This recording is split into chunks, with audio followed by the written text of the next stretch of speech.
បើចិត្តខឹងក្រោធកុំចោទអ្នកដទៃលអាងភ្នំជុំសពឥតស្ងប់ព្រះពាយ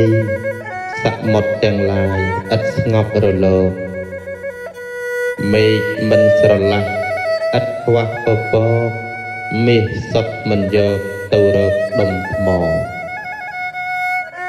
សាពូជមិនដុះបន្ទោសតែក្របជាងផ្សារមិនជាប់បន្ទោសសំណស្រមោចរោមនំទៅបន់ទោសស្គរដេកផ្អៀងផ្លោះកទៅបន់ទោសខ្នើយ